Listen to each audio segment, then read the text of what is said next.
అందరికీ నమస్కారం. Welcome to be spiritual talks. సరికొత్త వంచనలను ఎదుర్కోవాలి అనే శీర్షికన బ్రహ్మశ్రీ సామవేదం షణ్ముఖ శర్మ గారు ఒక అద్భుతమైన సంపాదకీయాన్ని అందించారు. మీ అందరికీ తెలుసు, వారు వ్రాసినటువంటి విలువైన విషయాలను ఈ విధముగా వీడియోల రూపంలో చేస్తూ ఉన్నాను. దయచేసి వీటిని విస్తృతంగా షేర్ చేయండి. ఇందులో అనేకమైనటువంటి గొప్ప గొప్ప విషయాలు గురువుగారు చెప్పారు. వాటిని తెలుసుకోవాలి, 10 మందికి తెలియజెప్పాలి, ముఖ్యంగా ఆచరించాలి. ఇక సరికొత్త వంచనలను ఎదుర్కోవాలి అనే అంశంలో ఏం చెప్పారో చూద్దాం. కలిపురుషుడు అనేక రకాలుగా ఆర్షమతాన్ని దెబ్బతీయడానికి ప్రయత్నిస్తూ ఉన్నాడు. ఇంతవరకు ఈ దేశపు వైదిక మతాన్ని రూపుమాపాలని ఆలయ ధ్వంసాలు, హత్యాకాండలు, హింసలు, మానభంగాలు చేసినటువంటి విమతాలు ఇప్పుడు మరో దుర్మార్గాన్ని అవలంబించాయి. మన వేద పురాణాల్లోనే వారి దేవుళ్ళ గురించి, మూల పురుషుల గురించి చెప్పబడి ఉందని పేర్కొనడం.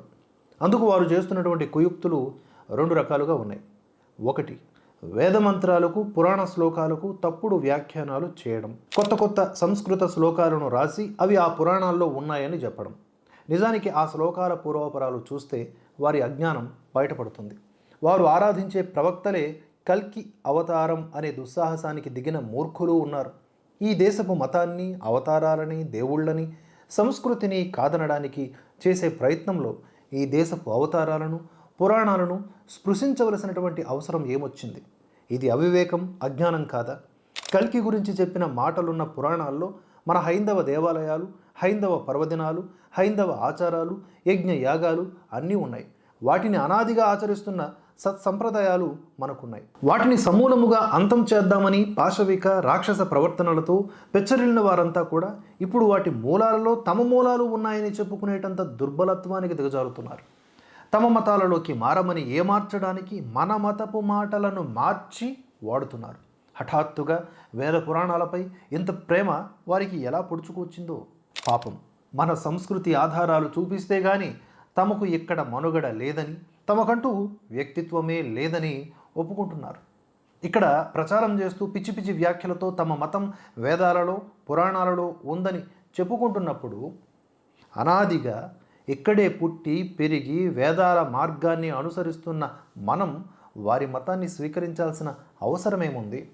దేవాలయాలు, విగ్రహారాధనలు అక్కర్లేదు అనుకున్నప్పుడు తమకంటూ ఉన్నటువంటి పుణ్యక్షేత్రాలు, ప్రార్థనా మందిరాలు ఎందుకు కాపాడుకుంటున్నట్లు?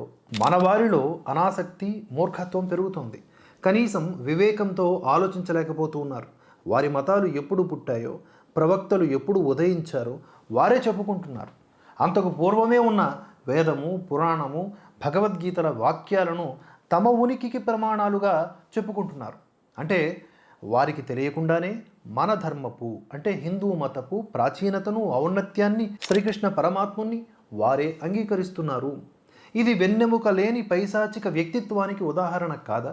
సనాతన ధర్మాన్ని యుగాల పూర్వమే చాటిన వేద వాక్యాలు చెప్పిన నిత్య సత్యాల ఛాయలు, ఆరాధనా విధానాల జాడలు ప్రపంచంలోని ఇతర మతాలలో కాసిని కనిపిస్తాయి. కానీ ఈ సంస్కృతికి ఉన్న ఔన్నత్యం, విస్తృతి వాటిల్లో లోపించినా చిట్ట చివరకు వారు ఏ చెట్టును నరకడానికి రాక్షస కృత్యాలు చేశారో వాటి మూలాల్లోనే తమ మూలం ఉందని బూటకపు మాటల్లోకి దిగారంటే తమ మత మార్పిడులకు మరో వంచనా మార్గాన్ని ఎన్నుకున్నారని గ్రహించలేని అజ్ఞానంలో మనం ఉన్నట్లే కదా. ఒకనాడు ప్రపంచమంతా విస్తరించిన హైందవ సంస్కృతి జాడలు ప్రపంచంలో ఎక్కడైనా దొరకవచ్చు. ఎవరి మార్గం వారిది, ఎందులో వెళ్ళినా చేరేది ఒకటే గమ్యం అని చాటిన మహోజ్వల వైదిక మార్గం ఎవ్వరినీ మతం మార్చలేదు, మార్చదు. నువ్వు ఎక్కడ పుట్టావో అది నీ మాతృస్థానం. ఇప్పుడెవడో దుర్మార్గుడు వచ్చి ఆక్రమణలో భాగంగా హింసించినా, ఎర్రలో వేసినా నువ్వు లొంగకపోయేసరికి మా అమ్మ స్త్రీ, మీ అమ్మ స్త్రీ ఇద్దరూ ఒకటే గనుక మీ అమ్మను వదిలి మా అమ్మనే మీ అమ్మగా ఆరాధించు అంటే ఇది బాగుందని నువ్వు నీ మాతృమూర్తిని వదిలితే ఎంత ద్రోహమో. ఇలా మతం మారినా అంతే ద్రోహం. వారి మతాల మూలాలు మన ప్రాచీన గ్రంథాలలో ఉన్నాయని చెప్పుకోవటం ఈ దేశవాసులుగా వారు మనతో కలిసి బ్రతికే సమైక్యతకు దోహదపడాలి. కానీ మన మాతృమతం నుండి విడదీసేందుకు వాడుకోవడం విచారకరం. ప్రతి స్త్రీని మాతృమూర్తిగా గౌరవించే సంస్కృతిలోని ఔదార్యాన్ని బలహీనతగా భావించే దుర్మార్గులకు బుద్ధి చెప్పలేని విధంగా పాలనా వ్యవస్థ, బుద్ధిజీవుల ఆలోచన వ్యవస్థ పాడై కూర్చున్నాయి. కన్న తల్లిని తన తల్లి కాదని పరాయి తల్లి పొత్తిళ్లలోకి చేరే కుత్సితాలను ఖండించటానికి పెద్ద తర్కాలు, సమాధానాలు అక్కర్లేదు. కాసింత ఇంగితం చాలు. మన మతంపై శత్రుతాభావం పెంచుకుని కపటాలకు పూనుకుంటున్న విమతాలు రెండూ ఈ బాటని అనుసరిస్తున్నాయి. వీరికి ఒకటే సూటి ప్రశ్న. తమ మతపు మూలాలు భారతీయ వేద పురాణాల్లో ఉన్నాయని కువ్యాఖ్యానిస్తూ ఇక్కడ ప్రచారం చేస్తున్నారే, ఇవే మాటలు వారి మతాలు పుట్టి వర్ధిల్లుతున్న దేశాల్లో చెప్పగలరా? ఈ మాటలను వారి మతపు భాషల్లో వారి దేశాల ప్రార్థనాలయాల్లో ప్రచురించి పంచగలరా? కేవలం ఈ దేశంలో ఇక్కడి వారి సనాతన మతాన్ని మాతృమతాన్ని మార్చడానికి ఈ దేశంలో మాత్రమే సాగిస్తున్న ఆత్మవంచన పరవంచన మార్గాలివి. ఇవే మాటలు వారి దేశాల్లో అంటే వారి మత పెద్దలే ఘోరంగా శిక్షిస్తారు. గతంలో ఇతర దేశాల మీదకి దాడికి వెళ్ళినప్పుడు హింసతో దాడి చేసి ఎన్నో అందమైన సంస్కృతుల్ని, గ్రీక్ రోమన్ మాయా వంటి పద్ధతుల్ని బూడిద చేశారు.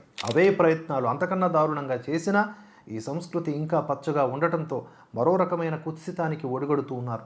ఇతర దేశాలలో ఇతర మతాలు కానీ ఉంటే వారి ప్రాచీన గ్రంథాల్లో కూడా తమ దేవుళ్ళ గురించి ఉందని చెప్పడానికి కూడా వెనుకాడరు. వారి ప్రధాన ఉద్దేశ్యం మత మార్పిడి.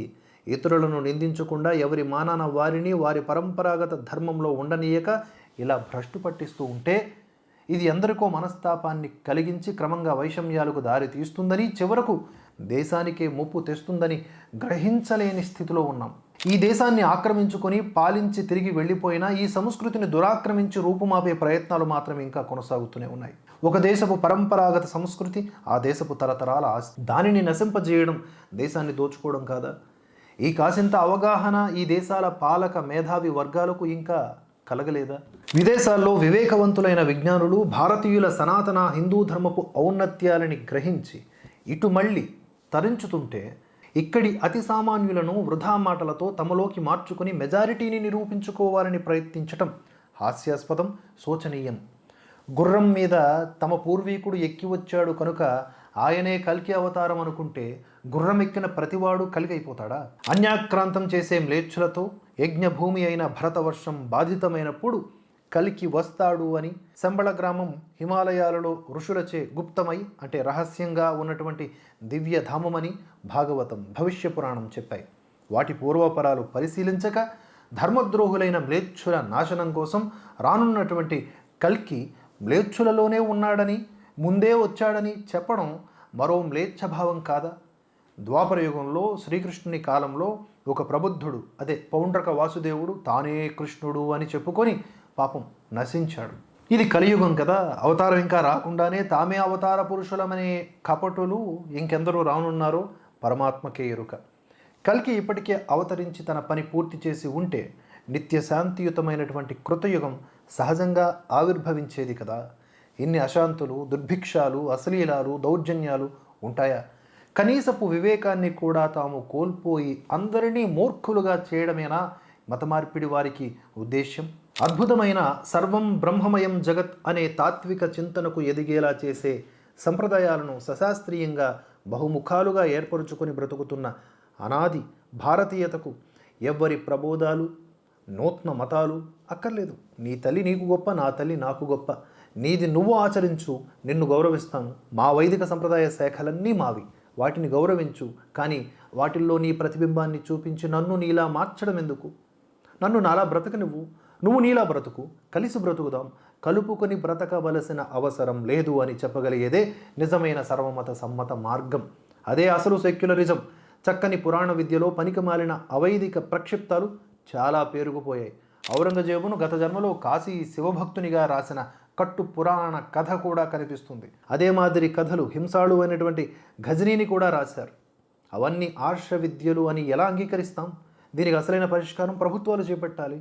ఒకరి మాతృమతాన్ని మార్చడానికి ఎవరు ప్రయత్నించినా కఠినముగా శిక్షించే విధానాలను ఏర్పరిచిన నాడే దీనికి విమోచనం లభిస్తుంది. లేదా క్రమంగా దేశమే పరహస్తగతం కావచ్చు, లేదా మత కలహాలతో మండిపోవచ్చు. ఈ ముందు చూపు లేని స్వార్థ నాయకుల బారిన ఈ దేశం పడకుండా భారతీయ సనాతన ధర్మదేవత అనుగ్రహించుగాక. ఒక్క విషయం, అన్ని మతాలని గౌరవించే భారతీయులం మనం. కేవలం మన సంస్కృతిని మన వారిలో రక్షించుకోవాలనే ఆత్మరక్షణ ధర్మాన్ని అనుసరించే ఆత్మ నివేదన ఇది. ఏ ఒక్క మతాన్ని వారి ప్రవక్తలను కించిత్తు కూడా అవమానించటం ఋషిపీఠమైన ఈ దేశపు సంప్రదాయం కాదు. మరో చక్కటి అంశంతో మళ్ళీ కలుసుకుందాం. ఛానల్ని సబ్స్క్రైబ్ చేసుకొని ఫాలో అవ్వండి. అందరికీ నమస్కారం. జై శ్రీకృష్ణ.